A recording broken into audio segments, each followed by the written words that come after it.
করো গো বৌমা? তুমি কি বাড়িতে এতদিন ছিলে না নাকি? তোমার দেখাই পাই না। আরে বাবা, তোমার সাথে কথা বলার জন্য আমার পেটটা গুড়গুড় গুড়গুড় করতেছিল এতদিন। আজকে তো পেটটা ফুলে ফুলে উঠছে, ওই জন্য বাধ্য হয়ে তোমার বাড়ি চলে আসলাম। আর খবর খবর কোনো রাখো নাকি? ওই যে হিরোনি কাণ্ড জানো না? 2-3টা ছেলের সাথে, বাপরে বাপ, পাড়ায় তো মুখ দেখানো যায় সবার মুখে মুখে। কেউ কিছু বলে না ওদের, ওরা মুখ ভালো না ওদের, তার সাথে ঝগড়া করবে, মারামারি শুরু করে দেবে। মোবাইল দিচ্ছে, মোবাইল।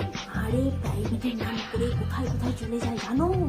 গরুমারা, লাটাগুড়ি ফরেস্ট, কুচবিহার, শিলিগুড়ি, যেখানে সেখানে ঘুরে বেড়ায়। সেদিনকাও তো জানো না, দামি জামা কিনে নিয়ে আসলো, 3-4 হাজার টাকা হবে। আমার দেখে তো চোখ কপালে উঠে গেছে। আমি ভাই আমার মেয়েকে বাইরে হতে দেই না বাবা। তখন এর মুখে এটা শুনবো, ওর মুখে এটা শুনবো, তখন ওরও মনটা পাল্টায় যাবে। না বাবা, আমার মেয়ে বাড়িতেই থাক, প্রাইভেট যাক আসুক, স্কুল যাক আসুক, ঘরেই থাক। বৌমা আসলাম এই কথাগুলো বলার জন্যই তোমার কাছে আসলাম। আমার পেটটা আজকে হালকা হলো বাবা। বৌমা, কাউকে কিন্তু বলবা না কিন্তু, তারপরে ঝগড়া লাগবে বাবা। আমি ঝগড়া করতে পারি না। আসি বৌমা, ভালো থাকবে। হ্যাঁ।